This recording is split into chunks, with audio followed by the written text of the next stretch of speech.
Boa noite a todos. Hoje, quinta-feira, né? Dia 11 de novembro de 2021. Vamos aí mais uma sessão, nosso honrado hospital. Uma noite fria de quinta-feira, mas que eu tenho certeza que vai ser muito calorosa aí com os nossos, né, conhecimentos aí que vamos adquirir de um relato de casos em comum. O Armando aí vai moderar, a Beatriz vai nos apresentar e o Marco aí, o convidado especial que vai abrilhantar aí a noite. Tá? Então, declaro aberto a sessão. Armando, a palavra está contigo. Boa noite, então, Beatriz. Boa noite, Marco. Boa noite a todos. Boa noite, Flávia. Tá. Boa noite a todos. Né? A gente trouxe um caso para apresentar, que é um caso raro, né? Eu acho que certamente a gente não vai ver de novo um caso semelhante, mas que vai servir para ilustrar outras patologias semelhantes que ocorrem no corpo inteiro, né? Então, acho que tenho certeza que vai ser uma sessão de aprendizado. Então, a Beatriz preparou muito bem. Então, Beatriz, a bola está com você. Muito obrigada. Boa noite, eu sou Beatriz, para quem não me conhece, eu sou residente em radiologia do hospital. E eu vou começar a apresentar para vocês um caso em comum que a gente enviou até para o Colégio Brasileiro de Radiologia em congresso e foi aceito, publicado. A gente teve um probleminha que a Mari vai ter que passar os slides para a gente.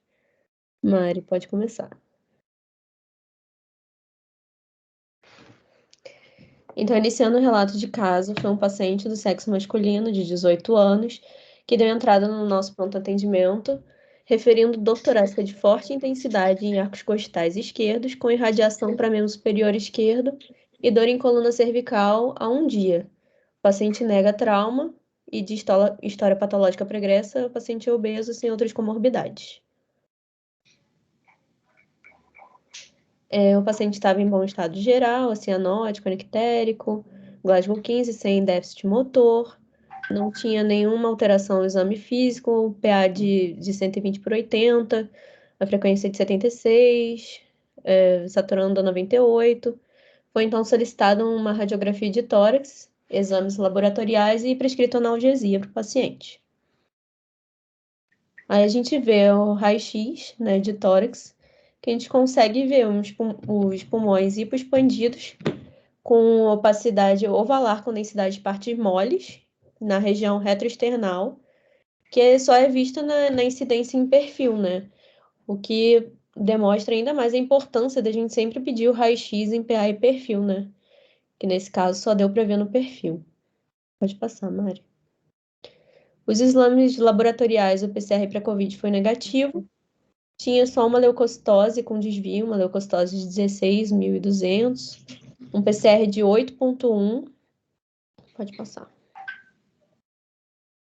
Devido à dor refratária a analgésicos e opioides, e o raio-x alterado, o laboratório, foi optado então pela solicitação da tomografia de coluna cervical e de tórax do paciente. Aí eu coloquei um videozinho da TC já com contraste. Pode ir.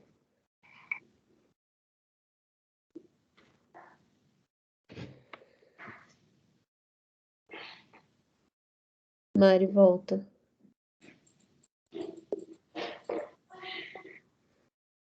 Isso aí. Aí a gente já consegue ver a lesão, né? Uma formação nodular heterogênea, com densidade predominantemente adiposa no mediastino anterior, com extensão pleural anterior do hemitórax, né? Esquerdo, que não tem uma impregnação significativa do meio de contraste. Pode passar, que eu coloquei umas imagens chaves para poder ser mais fácil para vocês visualizarem. Isso aí é TC sem o contraste, né? Que a gente consegue ver a densidade da lesão, que é predominantemente adiposa, que é a densidade -8, né? Média, de localização pleural anterior e associada à densificação da gordura mediastinal anterior. Pode passar. Aqui já com contraste, mostrando que não tem uma impregnação significativa pelo meio de contraste. Pode passar, Mário. E aqui a gente consegue ver a lesão quase por inteira, né? que a gente vê essa lesão heterogênea, com foco de densidade de gordura, localizada no mediastino anterior, na topografia do timo, e se estendendo para a região pleural anterior, né? Vocês conseguem ver aí pela seta. Pode passar, Mário. E já na janela pulmonar, a gente consegue ver a opacidade em vidro fosco no parênquima pulmonar adjacente à lesão. Pode passar. Aí está o laudo, né, que foi descrito. Então, foi requerida a internação hospitalar para a investigação do quadro do paciente. Foi prescrito ceftriaxona, azitromicina e analgésicos, além da avaliação pela cirurgia torácica. O cirurgião torácico ele optou pela abordagem cirúrgica do paciente, que foram encontradas aderências pleuropulmonares e lesão escurecida, sugerindo a hemorragia em face anterior da cavidade pleural, além do timo infiltrado e endurecido devido à torção do mesmo. E as demais estruturas sem alterações. Foi então realizada a timectomia e ressecção total do tumor por videotoracoscopia. A cirurgia ocorreu sem intercorrências e foi realizado, no momento, o estudo por congelação da lesão, que foi negativa para malignidade e demonstrou um aspecto mais inflamatório. E foi levada a lesão para o histopatológico. Então, no pós-operatório, o paciente acabou evoluindo bem, com bom controle álgico, teve melhora dos exames laboratoriais, melhorou os leucócitos, baixou para 10,700, já acabou o desvio, o PCR estava em declínio. Foi completado o esquema antibiótico por 7 dias e o paciente teve alta hospitalar, com a melhora do quadro. E aí saiu o resultado histopatológico. Na primeira imagem, a gente consegue ver a peça cirúrgica ressecada. Muito interessante. E ali já as lâminas, né, que confirmou o timolipoma com a presença de área extensa de infarto hemorrágico. Na primeira imagem com roxinha, a gente vê os lóbulos de gordura, que são esses brancos assim, e tecido tímico, que é essa parte mais roxinha aí, circundado por uma fina cápsula fibrosa, que é onde está a seta. E já na outra imagem, a gente vê essas áreas de infarto hemorrágico pela torção da massa, que é esse vermelho aí em torno. Pode passar, Mari. E aí eu fiz um resuminho, né, do timolipoma, o que é o timolipoma, para vocês conhecerem. E o timolipoma, ele é uma neoplasia rara e benigna do timo, geralmente possui um crescimento lento e é composto por tecido adiposo tímico maduro. Existem menos de 200 casos relatados na literatura sobre o timolipoma, além de não terem sido encontrados estudos prévios publicados sobre infarto hemorrágico de timolipoma, justificando a grande relevância desse caso, que deve entrar no diagnóstico diferencial de massa mediastinal anterior contendo gordura. Pode passar. E os timolipomas, eles são tumores mediastinais muito raros, representando apenas de 2 a 9% de todos os tumores do timo. A maioria dos pacientes é assintomático e o diagnóstico é de forma acidental. E quando há sintomas, geralmente estão relacionados a grandes dimensões que acabam comprimindo as estruturas adjacentes, causando os sintomas quanto a isso. E não há diferença de incidência entre gêneros, pode ocorrer em qualquer idade. E ela pode estar relacionada a algumas doenças autoimunes, como miastenia graves, hipogama-globulinemia, doença de Graves, aplasia pura de células vermelhas. E dentre os diagnósticos diferenciais radiológicos, a gente considera lipoma mediastinal, liposarcoma, timoliposarcoma, teratoma. Os achados na ATC, descritos na literatura, incluem um tecido adiposo entremeado por células de densidade partimoles no mediastino anterior. O tratamento ele envolve a remoção cirúrgica, como foi com o nosso paciente, e o diagnóstico definitivo é pelo histopatológico mesmo. Em relação ao caso relatado, o paciente apresentou dor refratária ao analgésico, mesmo sem atingir grandes dimensões, e o aspecto tomográfico foi bem condizente com o descrito na literatura. O estudo de congelação durante a cirurgia afastou malignidade e o histopatológico foi conclusivo. Pode pensar. E a relevância desse caso se encontra não só pela presença do timolipoma, que já é raro, mas também na manifestação álgica de forte intensidade de caráter agudo, geralmente não encontrado no paciente com esse tumor. E tal fato ele ocorreu pela torção da massa e consequente infarto hemorrágico, evidenciando ainda mais a raridade desse caso. Então, calma aí, Mari, volta. Então, a gente resolveu fazer um apanhado rápido de diagnósticos diferenciais de dor torácica, né? E aí eu falo com o Dr. Marco, que pode me interromper a qualquer momento e se sentir à vontade para poder falar junto comigo, se ele quiser, sentir à vontade. Mas eu trouxe rapidinho um apanhado. Pode passar, Mari. Bia, Oi. agora que eu entendi por que eu estou participando dessa sessão, É, é por causa dessa revisão de doutorácica. mas é pequeno, é só um apanhado rápido. E aí, tá me ouvindo? E aí sente a vontade de participar e falar, complementar alguma coisa. Mas então, a dor torácica na emergência, ela representa um grande desafio médico, sendo essencial o pronto reconhecimento das condições ameaçadoras à vida. Ela possui uma elevada incidência, expressando ampla variedade de causas e, em geral, são benignas. E sua investigação ela deve ser criteriosa, visto que algumas etiologias são potencialmente fatais, se não prontamente reconhecidas. E estima-se que no Brasil ocorram 4 milhões de atendimentos anuais por dor torácica. E as síndromes coronarianas agudas representam menos de 1/5 desses atendimentos. Então, eu dividi as causas de dor torácica em causas cardíacas, pulmonares, músculo-esqueléticas, gastroesofágicas, psiquiátricas, entre outras. E aí eu trouxe uma tabelinha de prevalência da distribuição das principais causas. E a gente vê que a principal causa é músculo-esquelética, que é 36%. A cardíaca fica em terceiro lugar, né, com 16%. Pode passar. E aí as causas músculo-esqueléticas são condições que afetam as estruturas músculo-esqueléticas da parede torácica e são as potenciais causas de dor torácica não cardíaca, representando 36% dos diagnósticos. E aí as principais causas elas podem ser divididas em primárias e secundárias, e normalmente é comum a presença de história de atividade física repetitiva ou não usual. E a dor é, em geral, bem localizada e desencadeada pela compressão de um ponto. Então, aí tem uma tabelinha de primárias e secundárias. Aí, primárias está costocondrite, fibromialgia, artrite reumatoide, inclusive herpes zoster, que é neurosensorial. E secundária, a gente já pensa mais em síndrome da parede torácica posterior, fratura de estresse por osteoporose, entre outros. Pode passar, Mari. As causas gastroesofágicas, as causas mais comuns, é o refluxo, principalmente, né? O espasmo esofágico, esofagite, entre outras desordens motoras. E a principal é o refluxo, né? Sendo a segunda causa mais prevalente de dor torácica não cardíaca. E a apresentação clínica do paciente frequentemente não oferece substrato adequado para distinguir a dor cardíaca da esofágica. Então, alguns sintomas que podem sugerir a etiologia já esofágica seria a presença de pirose associada, regurgitação, disfagia e dor tipicamente pós-prandial persistente e pode ser aliviada pela ingestão de antiácido.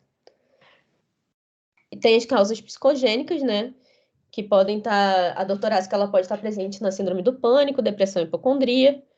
E 1/3 dos pacientes que procuram um serviço de emergência devido à dor torácica identifica-se alguma desordem psiquiátrica. E é muito comum, né?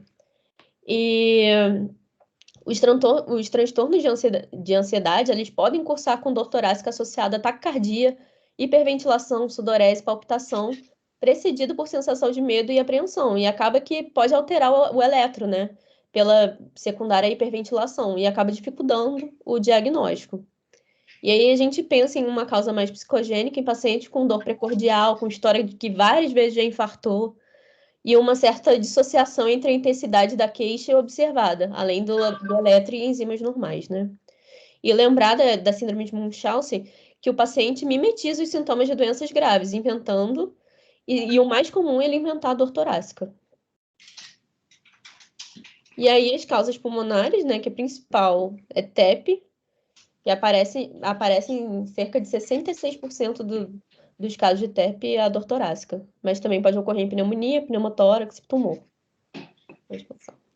E aí eu botei umas imagenzinhas, né, de um paciente de sexo feminino com dor torácica e dispneia, e aí a gente vê a primeira imagem, a angio-TC, que a gente vê essa falha de enchimento na artéria pulmonar esquerda, pelo TEP, né, e na segunda imagem a gente vê um parênquima pulmonar com a área de consolidação em cunha. que é a área que era nutrida, né, pela artéria. E aí a gente entra nas causas cardíacas. Aí eu fiz um esqueminha dividindo em causas isquêmicas e não isquêmicas. Dentre as isquêmicas temos a angina estável, a instável e a M. E não isquêmica, pericardite, miocardite, valvulopatias e dissecção de aorta. E aí eu trouxe algumas imagens. Isso é um sexo masculino de 65 anos com dor torácica aguda e febre. E aí na TC a gente consegue ver um considerado derrame pericárdico com espessamento e realce em ambas as superfícies do pericárdio, que é consistente com uma pericardite infecciosa inflamatória. Aí eu trouxe uma imagem de dissecção da aorta ascendente, que seria um estanforar. Pode passar.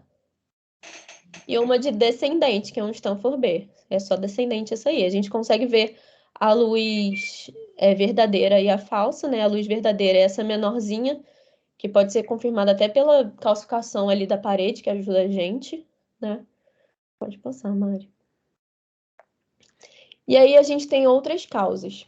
E aí eu trouxe uma outra causa que faria um bastante diagnóstico diferencial com o nosso caso, né? Que é uma necrose de gordura pericárdica, que também é raro, é uma condição benigna incomum. A patogênese é desconhecida. As causas potenciais seriam a torção do pedículo, obesidade, a manobra de Valsalva, que pode levar ao aumento da pressão dos capilares, ocasionando uma hemorragia dentro do tecido adiposo. Pode ser por trauma torácico ou anormalidades estruturais persistentes do tecido adiposo, como um lipoma, um amartoma, uma lipomatose. E a principal clínica é a dor torácica súbita, podendo simular um IAM, né? E na TC, os achados eles incluem uma lesão encapsulada com atenuação em gordura no mediastino anterior adjacente ao pericárdio, associada ou não ao espessamento do pericárdio. Então, é uma imagem muito semelhante à nossa imagem também, né? Pode passar, Mari. E aí eu trouxe uma imagem para vocês verem que parece, né? Só a localização que é um pouco diferente, mas se parece muito. E um homem de 60 anos, que também apresentou dor torácica aguda, associada à dispneia. E os laboratórios e o eletro normais. E aí na TC a gente vê a densificação da gordura epipericárdica com o realce pelo contraste, sugerindo um infarto da gordura, associado a alterações inflamatórias. Então a gente vê um caso de necrose de gordura pericárdica. Pode passar, né? E aí acabamos a apresentação. O Marco fica à vontade de fazer comentários, se quiser. Muito obrigada. Beatriz, parabéns pela apresentação, pelo caso, eu nunca tinha visto, para mim é uma novidade, né? E realmente é um caso incomum, são 200 inscritos até o momento, pelo que você colocou. Parabéns a todos os envolvidos, né? Foi feito o diagnóstico, a terapia apropriada, o paciente já deve estar na sua casa e bem, né? Recuperado. Parabéns também pela revisão espetacular sobre dor torácica. Inclusive, há 15 dias atrás saiu uma diretriz sobre dor torácica que foca muito a avaliação diagnóstica com a importância da história clínica. E você fez uma revisão extremamente didática. Realmente, a dor torácica é uma queixa comum na emergência, né? Quer dizer, comum para nós cardiologistas, né? Mas para o emergencista já não é tão comum, porque os dados mostram que a dor torácica é apenas 5% de todas as causas que levam os pacientes ao departamento de emergência, né? Então, para o emergencista, só 5% dos casos. E desses 5%, um pequeno percentual tem síndrome coronariana aguda. Em torno também de 5%, 7%, 8% tem síndrome coronariana aguda. A grande maioria dos pacientes, mais de 50%, é de causa não cardíaca. E para essa faixa etária, 18 anos, homem com 18 anos de idade, é raríssimo. Eu acho que eu nunca vi infarto nessa idade, olha que eu já vi muito infarto. O mais jovem que a gente teve no hospital, deve ter uns 2 meses, foi uma moça de 24 anos de idade, que era um infarto de parede inferior, oclusão trombótica da coronária direita, mas o eletrocardiograma tinha elevação do segmento ST, e pelo que eu lembro, ela tinha sido tabagista, ela tinha fumado ou ainda fumava, então tinha fator de risco. Então, mais de 50% dos casos é causa não cardíaca. Você já mostrou as causas cardíacas de dor torácica, né? A dor torácica de origem coronariana, ou seja, dor torácica isquêmica, onde se encontra síndrome coronariana aguda, com ou sem supra, a dor cardíaca não isquêmica, né? E aí você pode ter estenose aórtica, insuficiência aórtica, diversas outras causas. Que eu acho que o mais importante nos pacientes que chegam na emergência com dor torácica é a gente conseguir excluir e identificar ao mesmo tempo, né, as causas que são potencialmente fatais. E você também já colocou isso. As causas vasculares, que é a síndrome coronariana aguda, embolia pulmonar aguda, dissecção aórtica aguda, foi tema na sessão de 15 dias atrás, brilhantemente apresentada pelo conjunto dos residentes. E as não vasculares, pneumotórax hipertensivo, ruptura de esôfago. Essas colocam pacientes ameaçadoras da vida. Um ponto que eu sempre chamo a atenção dos acadêmicos internos, residentes lá do hospital, é a história, a anamnese detalhada e o exame físico. Veja você, esse paciente que você apresentou chega na emergência com uma dor torácica, como outra qualquer, só que ele é jovem, 18 anos. Eu não lembro se você colocou na história, mas eu acho que ele não tinha fatores de risco para doença coronariana. Só obesidade.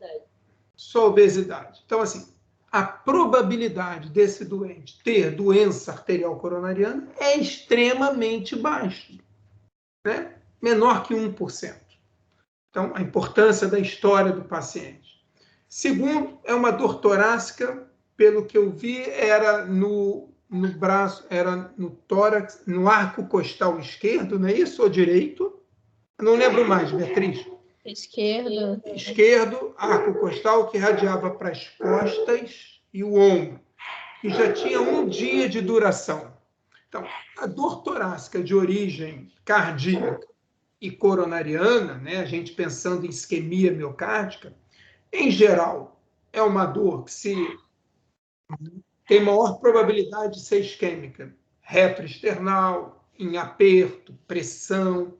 É descrito mais frequentemente como desconforto torácico, podendo irradiar para a mandíbula, a boca, o braço. Pode estar associado com outras manifestações, fadiga, falta de ar, né?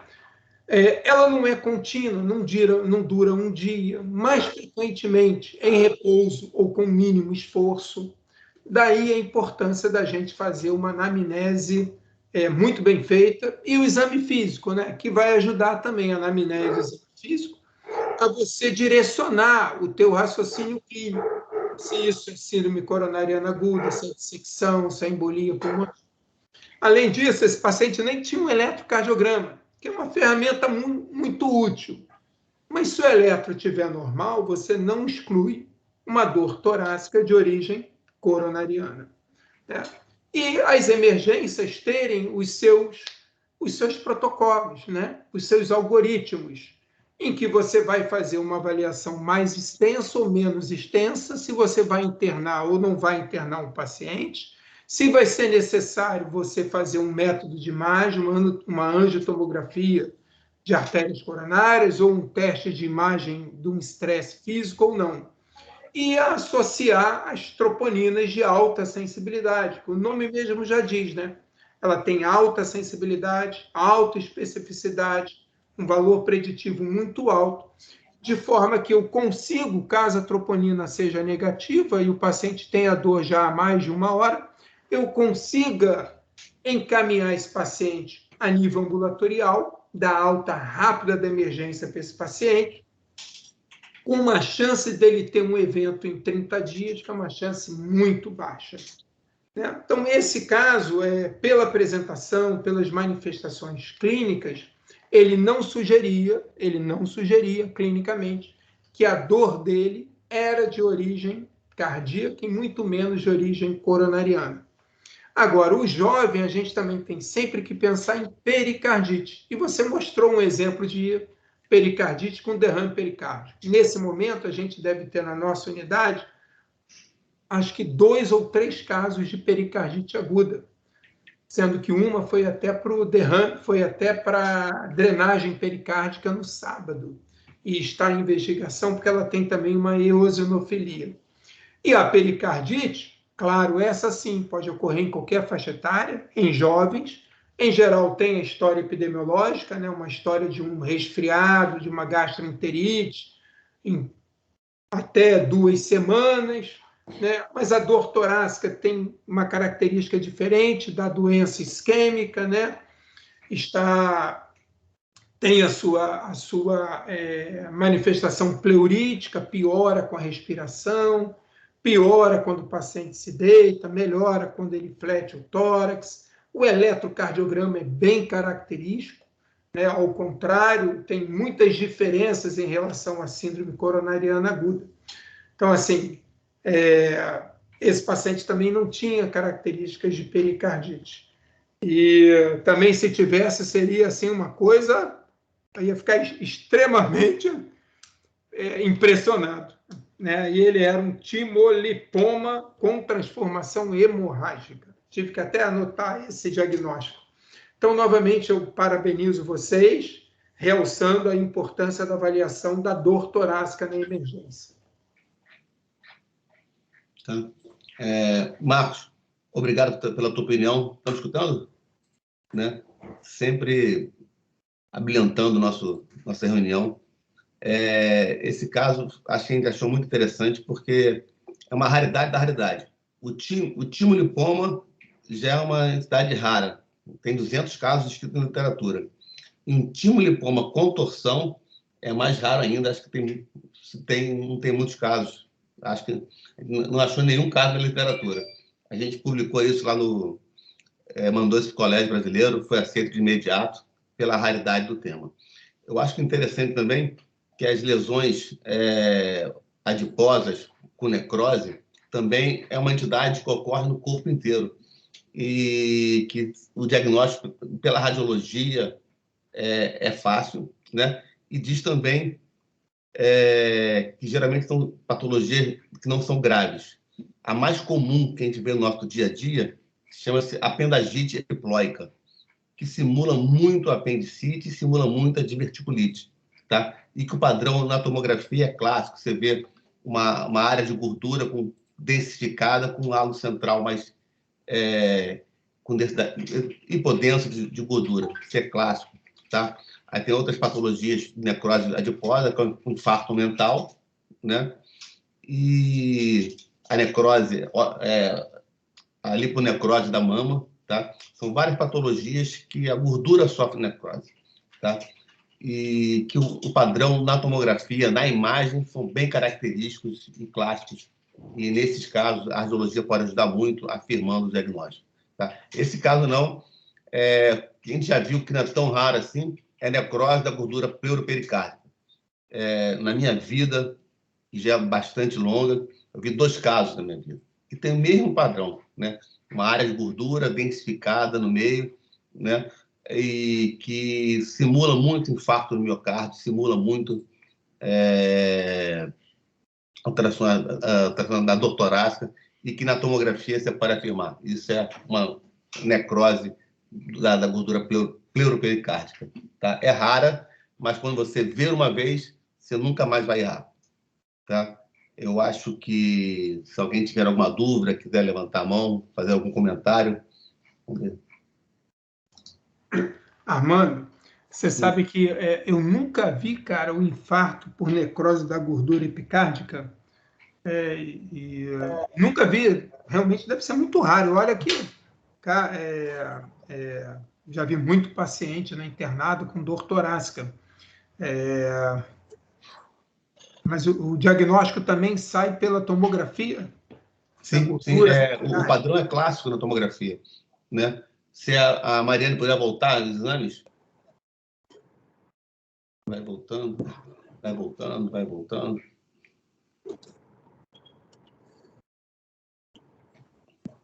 Opa! E o quadro clínico se assemelha ao de uma pericardite, Armando? Geralmente é uma dor torácica localizada porque intensa. tem inflamação pericárdica. Né? Pega gordura ou não? O aspecto clássico é exatamente isso aqui, ó. É um tecido de gordura, né? Com uma área densificada no meio. Tá? Isso é clássico, porque nada tem gordura. Outras lesões tumorais geralmente não tem gordura. Lógico, no mediastino anterior, pode pensar em teratoma, tá? Mas o quadro clínico é diferente. Teratoma, doença que não dá dor, tá? Essa é uma doença dor torácica aguda, tá? Então, é um padrão bem característico, raro, mas eu acho que nós vimos agora, nunca mais vamos esquecer, né, de lembrar disso quando fizer a tomografia, tá? A gente trouxe esse caso pela raridade, né? E sempre a gente, um dia na vida a gente pode ver, pode ajudar ao paciente com diagnóstico, tá? Tranquilizando, pois isso não é infarto do miocárdio, tá? Então, Simbolides quer falar com a palavra, Simbolides? Eu quero, mano, só para tirar uma dúvida. Por que esse paciente ficou com antibiótico? Vocês sabem dizer não? Tá, eu acho que foi por causa da leucocitose dele. Eu acho que trataram o laboratório.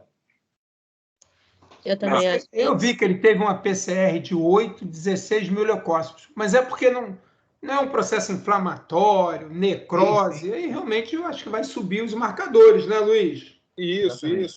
É porque é aquela coisa na prática, aquele reflexo, né, que a gente tem de ver uma leucocitose, às vezes junto com uma febre, um PCR, e tacar antibiótico, né? Só que é um caso, acho que a única crítica construtiva que eu faria assim, na condução desse caso é essa análise mais humilde aí de você não saber o que é, mas de alguma forma ter uma garantia de que não é nada infeccioso e tratar com antibiótico. Pelo que eu vi ali, depois da cirurgia mesmo, já com diagnóstico histopatológico, ainda foi mantida a antibiótico-terapia, né?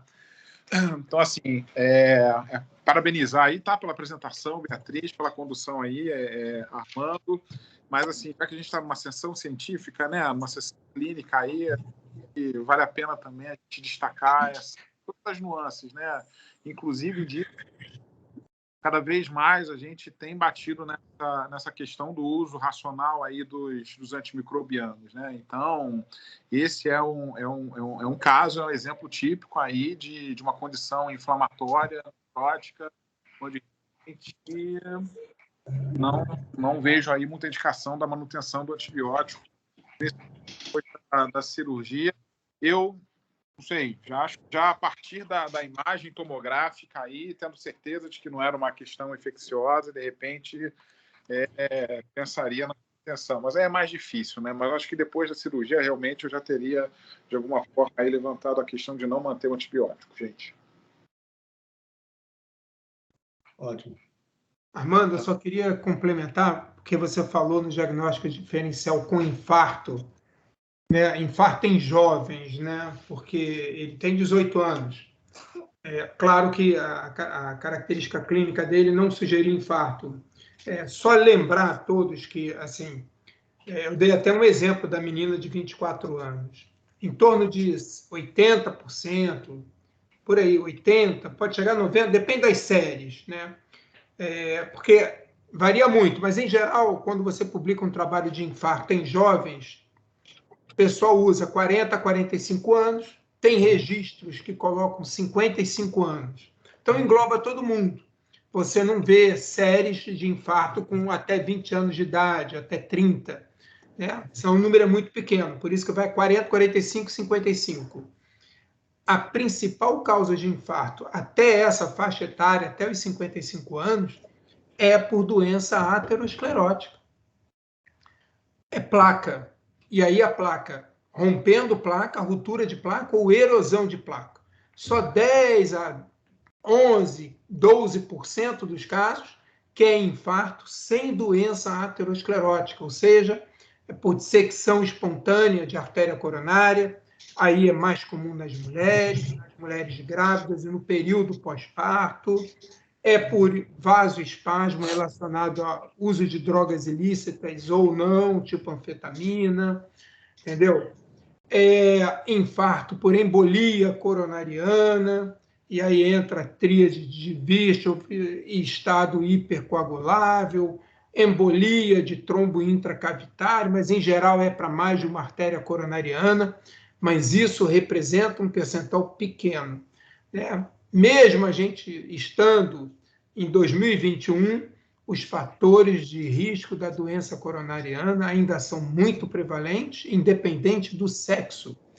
E a mulher, por trabalhar e ainda ter o estresse da família, cuidar dos filhos, do marido, da casa, a mulher acaba agregando múltiplos fatores de risco. Então, infarto em jovens mulheres é comum e é por doença arterial coronariana. Só queria chamar a atenção para esse ponto. Só lembrando, mas na faixa etária pediátrica, que pode ter lesão isquêmica, é Kawasaki, né? Acima de Kawasaki, mas que é uma doença isquêmica da criança, para uma arterite que acontece no pós-viral, que é acima de Kawasaki. Mas também a idade também não é 18 anos, é uma patologia da criança, né? Simbolista com a mão aberta, levantada ainda, ou quer falar mais alguma coisa? Não, deixei aqui por engano. Vou desativar aqui. Desculpa, mano. Tá bom. Eu acho que vou deixar a palavra com o Simbolista agora para terminar a sessão. Eu acho que foi uma sessão rápida, mas bastante ilustrativa de um caso raro. Parabéns, Beatriz, pela organização da sessão e, pois, como é que se diz? Esgotou o tema. Foi muito bem. Parabéns. E, Luiz, muito bem lembrado, cara. Os hematomas em reabsorção também causam febre e causam reação inflamatória, né? Então tem que pensar nisso mesmo, em vez de estar dando antibiótico só porque levantou a leucometria, né? Bem lembrado isso. Parabéns, Bia. Ótima sessão. Antes de finalizar, só queria novamente agradecer ao Armando pelo convite, dizer que sempre a sessão da radiologia é um sucesso. Vocês trazem coisas assim totalmente incomuns que a gente não viu, e o paciente é sempre muito bem avaliado, e não tem como parabenizar os residentes do Hospital Unimed Rio. São também um sucesso. A Bia apresentou com uma tranquilidade, super didática, uma revisão de literatura. Aqui eu não estou puxando o saco de ninguém, estou falando da pura verdade. Vocês, residentes, estão de parabéns, vocês têm um desempenho espetacular. Parabéns pela sessão. Muito obrigada. Eu não vou citar o local, né, mas fui convidado pela Coreme RJ, para fazer uma avaliação de uma residência, né? Eu deveria ter levado os meus residentes, né? Porque eles vão achar uma maravilha onde eles trabalham, né? Realmente, não vou citar o local, mas meus residentes estão num lugar muito bom, tá? Então, vou dar a palavra para o Simbolite, para falar as últimas palavras aqui.